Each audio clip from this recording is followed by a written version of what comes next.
Hello friends, and welcome to part 3, the probably final part of my spooky book recommendations. These are the spookiest books. As I have mentioned previously, I'm doing kind of like a sliding scale of spooky. So the first video is just spooky, like the least on the lowest end, and then there's a middle ground of the spookier, and then this is the spookiest, so the spookiest outright scary reads.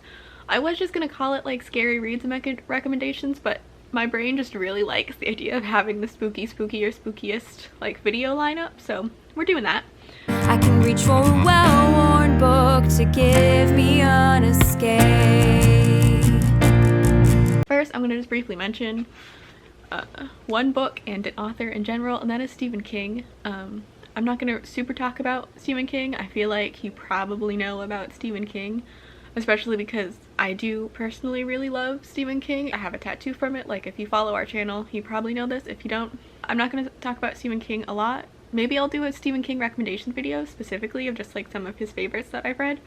But honestly, I have not read as many of them as I thought I had. So, but I wanted to recommend this one in particular because I feel like people don't talk about this one a lot. And this is The Regulators. This is such a weird one. I mean, all of his are really weird, but this one is so unsettling. I don't even want to go into it. I don't want to explain it. I just read The Regulators. It's fucking weird as hell. It has such a, like, the scariest thing in all the Stephen King books are like the real life people a lot of the time, and that is still true in this. And I will say that there is one scene in here, it's really just like a moment, it's probably like 2 paragraphs honestly, that actually made me physically nauseous. And I'm not sure any book has actually done that before. So, and I have a pretty high tolerance for most things, so for a book to actually make me nauseous was impressive. And it wasn't gore. It wasn't a gore scene. I can't explain to you, but The Regulators by Stephen King. Next, we're going to talk about a book I read pretty recently, and that is Sawkill Girls by LeGrand.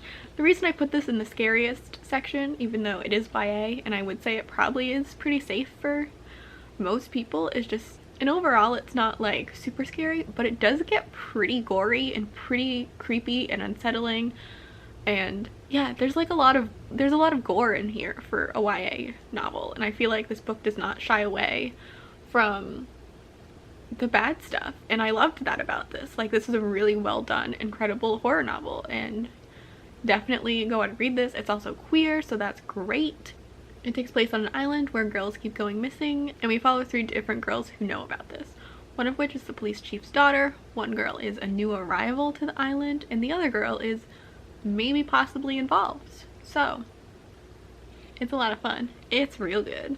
I love this so much. But yeah, it is definitely like very creepy and unsettling and gory, so keep that in mind. It is YA, but proceed with caution. Next, I want to talk about a series, and that is the Annihilation Southern Reach series by VanderMeer. This is book 1, Annihilation. This was recently, I think 2018, turned into a movie, which I have not seen yet, but I will at some point. I will say this book, but also this series in general, is very, very weird. It's definitely like weird fiction vibes. VanderMeer is known for his weird stuff. This is no exception. You are following, I believe, 5 women as they go on this expedition into Area X. And there have been numerous expeditions before them, but none of them have come back. So, you're following them. None of these people are given names throughout the book. You don't know any of their names. They're just given their, like their designation, like the biologist and the sociologist. Not the sociologist, what is she? The psychologist, stuff like that. Like, you don't learn their names. And I will say most of this is just unsettling and creepy, but the end of it is just genuinely kind of scary. I don't know what it was about this book. And I actually listened to a lot of this on audio, and it's a great audiobook. But the end is just very scary, and then like this whole series gets real weird because book 2 is kind of like an office politics book, but also still with all of this happening. It takes place after this book and is dealing with like the repercussions of this expedition and like what happened and trying to figure out what happened. But it's also like an office politics book. It's such a weird book. And then the third one, let me just tell you that this series is fucking weird as hell, but I really, really enjoyed all of them.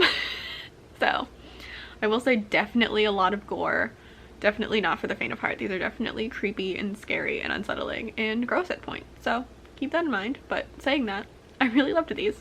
Next is one I would probably normally only have put on like the mid-ground video, but considering we were in the middle of pandemic, this is gonna go in this one, and that is World War Z by Max Brooks. This is obviously a zombie novel, so it's slightly different than what we're dealing with, but still like a global health crisis, so I felt like it's scarier now than it would be at any normal time.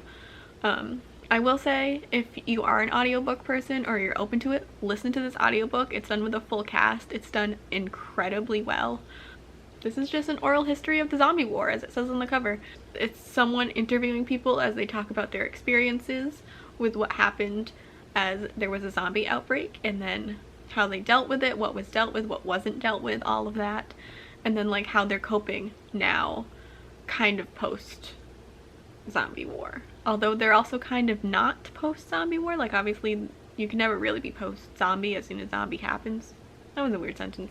But yeah, I really enjoyed this. I cannot tell you why, but I really love this. I reread it numerous times. The audiobook is great.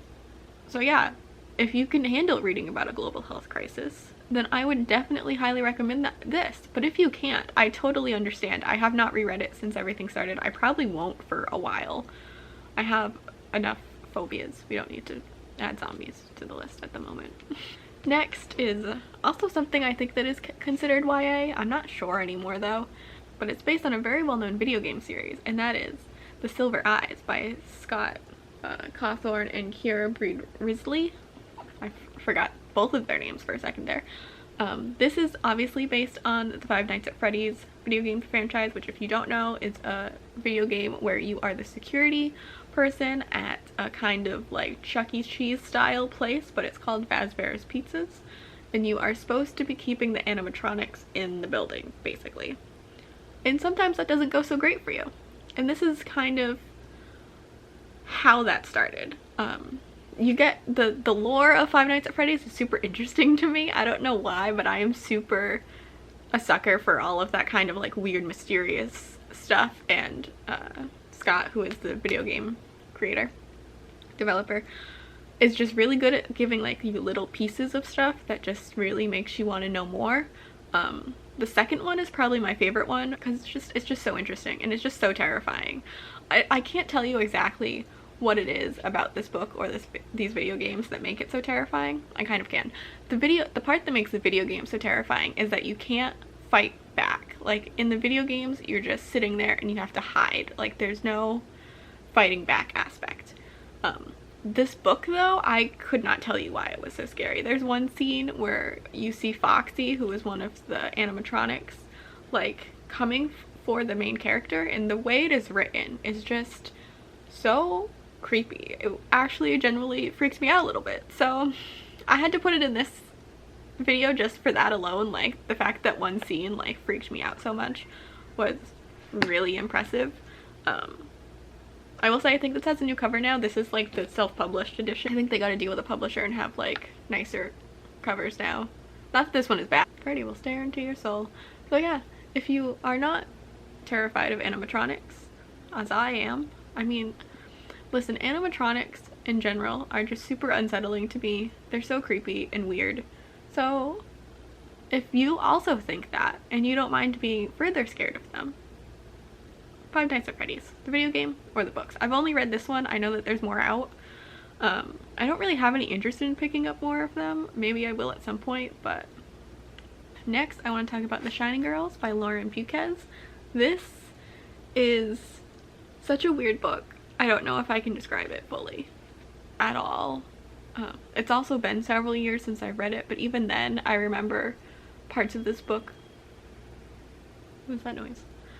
I remember parts of this book so vividly. There's like a time jump thing happening where like someone from the past is coming in. I'll just read you like the first line of the synopsis because I feel like it really gives you everything you need to know about this book if you want to read it. The girl who wouldn't die hunts the killer who shouldn't exist. And this is crazy. It jumps like back and forth all over the place between like 30s and then like a more present day, and then you're also following a detective who's trying to work out what's going on, and there's something weird with a house. This is just a lot.